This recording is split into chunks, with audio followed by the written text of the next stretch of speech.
It's Scott Farley here from F3 Industrial Design, and today I'd like to explain two aspects of product development we use extensively here at F3 to give our clients an edge, and they are invention and patents. Now, both inventions and patents are shrouded in myth, mystery and misinformation, and today I'd just like to explain to you how you use patents, why you use them, where you use invention, what invention and patents are, and dispel some of the myths and mysteries around patents and invention.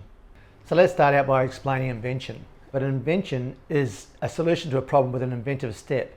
And an inventive step is defined as a solution to a problem that's not obvious to someone who's skilled in the art, i.e. someone who works in the industry.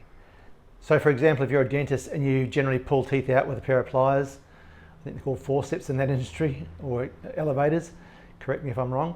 But if you're generally using those sort of implements to pull a tooth out, and then someone comes along and develops a product that takes a tooth out without using those two products, or in a completely different way, then that would be considered an inventive step. So then we have patents, and patents are a way of documenting and protecting inventions for inventors. And the idea of patents initially was or the patent system was to share information throughout the world. So new information came along, new learnings, new findings, and they were documented in one single database that everyone could access and learn from. So it's all about advancing technology. These days we're more likely to use patents as a competitive advantage against our opposition. A patent is basically the documentation of an invention. It captures the invention in diagrams and claims and descriptions that clarify what the existing art was, what the new art is. When I say art, I mean new information. And it basically captures that within claims and diagrams that describe the idea in a manner that can't be ambiguous. In order for something to be patentable, it has to be inventive, or it has to contain an inventive step, and it has to be novel. So let's break those down. Novel means it hasn't been seen before. If you went to search for it, you wouldn't be able to find it. If you went on the database, on the patent database, it wouldn't be there. So the other thing you need for a patent is an inventive step, which we've already described. So you have the novelty, hasn't been done before, and an inventive step that differentiates it from the existing solutions that are already in the market. So some of the myths that surround patents and invention are you can change an invention by 10%, or you can change a patent by 10%, and you can get around that patent. That's really not the case. A patent is all about function. If you do the same thing in a different way, you can apply for your own patent. But if you do the same thing in a similar way and there's no inventive step that differentiates it from the existing art or the existing solution, you are breaching the other patent. Now that I've explained invention and patents, you might be wondering, why would I go to all the extra effort and cost of developing a product that's inventive rather than just evolving a product that already exists? And the reason is, if you have an inventive product, you have the ability to patent it, and you have a 20-year competitive advantage over your opposition. And that can allow you to have increased profit margins and very little competition in a 20-year period, which can be very beneficial. Now you have your new product. Do you patent it or do you not? For me, I don't patent things that don't have a really clear inventive step that really differentiates the product and makes it functionally beneficial to the opposition. Some big companies don't have any patent strategies at all, where they just rely on developing new products all the time and rely on their market penetration. Whereas other companies, like razor companies, they have hundreds of patents on each razor. So it's completely case by case whether you patent or whether you don't. A lot of it's budget driven, but generally we can try and advise you as to what the commercial outcomes would be if you had a patent and if you didn't. In order to physically explain patents and invention to you, I've got two examples. One of my own, which is called Click Sinkers. This is a fishing product we developed a fair while ago, and it basically is a clip-on or quick change fishing sinker. Fishing sinkers have remained the same for many, many years. And a guy came to my office as a client and said, I really want to develop a sinker that clips on off your fishing line, just so you don't have to cut it all the time and tie it. And I went away and thought about it, thought that's a really, really good idea. I fish a lot, and I just started permeating in my mind. I said, look, I want to partner with you. And we got together and I developed the solution for him. So the product is a simple product. Where's my camera? This is it over here. It's a fishing sinker. It acts and reacts just like any standard running ball sinker. It's got a hole through the middle of it where the line goes, and it has a plastic clamshell which encapsulates a lead inner. Now, there's a number of different aspects about this product that are patentable, but if you look at it, there's a clasp. You've seen clasps everywhere before. You've seen hinges. It's got a hinge on the back. What makes this patentable? And really the single differentiating point that stands us aside from if someone else was trying to do the same thing is this sawtooth in here. So there's a sawtooth ridge that allows this protrusion to mate in with this recess, and when they're together, the metal part or the lead part of the sinker takes all the stress off the clasp and the hinge. So all of the sideways pressures that happen when you're fishing and all the actual twist all gets taken away from the hinge and gets taken up by the metal part of it.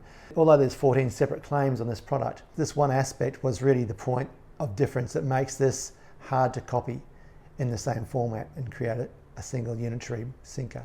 The other thing about this, it really is as simple as it can be, and that's another part of the design process which ties in with paints. If you make this clumsy and difficult to use and the market doesn't like it, and you patent that, well, someone comes along and makes, say, this in opposition and they've done it a different way and the market wants it, then you're basically going to be at a disadvantage to your competition. So it's really important also to refine the product back, and that's where industrial design comes about.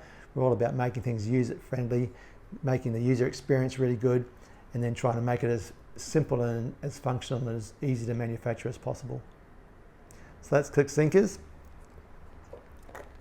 The other product I have for you is a client's product, and it's a magnetic pickup stick. So it's used to pick up metal filings. In this case, they're tie wires, anything metal that goes in the formwork. So Vaughan has a formwork company, and basically he needed this to try and reduce costs for his labour. Currently there's a stick with a magnet on the end of it. You stick it within the formwork and you've got to walk over to your bucket and strip all the tie wires off. They're quite pointy and sharp. They stick into your hand and it's quite time consuming. So Vaughan wanted to have a pickup stick that was able to release the pull on the tie wires like that. And there are versions on the market at the moment with stainless steel and a sleeve inside. They have the disadvantage of being quite expensive because they're stainless steel and they've got a sleeve. And the other thing is, when you pull the handle up, it relies on distance for the magnet to move away from the head here. And the distance allows the debris to fall off. The problem is the magnet's still active all the way up the shaft. So you'll find that the tie wires work their way up here and the worker still has to come along and still strip the wire off, meaning he has to walk to the bucket, or she has to walk to the bucket, strip the wire off, and it's very time consuming. So Vaughan came to me and he had developed the same thing in a copper version. And the benefit was, well, there's two things. First of all, Vaughan thought he could do it himself, and he could. It was something he could do in his workshop and put on the market. But my point was, well, it's an expensive material, copper, and once it's deformed, it's easy to deform, and once it's deformed, it's hard to straighten again. It's basically going to lock the sleeve in the middle of it. And the only thing he had to patent in that situation was the fact that the copper created an eddy current around the magnet, so when he released the handle, it slowly came down instead of sliding down and slamming. So that was the only real patentable aspect about it. So I spoke to Vaughan and I said, look, we could probably improve the manufacturability. So we've done injection molded parts, and we've put a polycarbonate handle, which it's very flexible and very strong. So it can be used to lever pieces of formwork out of the way and get your debris out. It's nice and slender, so it can sneak inside all the gaps and pull everything out. But I really wanted to add an inventive step to this product for him so that he could have some protection against it, because otherwise he was just basically going to be competing on price. So although we'd made it easier thing to manufacture and all the rest of it, it's mass manufacturable, we still wanted an advantage that he could have over a 20-year period. So I played around with the action of a magnet, and luckily enough, sometimes inventions come to you straight away and sometimes they take forever. This one came to me within a few weeks, and it was a way of shrouding the magnet in a way that basically turns it off, which I've never seen before. It's really quite fun to do, and it was really fascinating when I've figured it out. I'm like, well, is this really working? But what happens is, with the shrouding, I only have to move this 25 millimeters, and it completely switches the magnet off. So even with tiny iron filings, there is no magnetic pull. It's an absolute switch. And that allows us to not have to ever come back and strip the debris off the top of it. You can just move this 25 millimeters. It's a really small action. You can get a lot of distance between you, the formwork, and the bucket. You're not going back. You have to walk any distance. You've got a good 2 meter stretch. Pull your debris out of the formwork, put it in the bucket, move your bucket, keep moving on. It basically halves the time of labour in removing the tie wires from formwork and a suspended slab. Well, thank you for your time. I really hope this has helped to demystify the patents and invention and really explain how they work and why you'd use them. And if you ever need any help with invention or product development, please give us a call. We're always willing to lend a hand.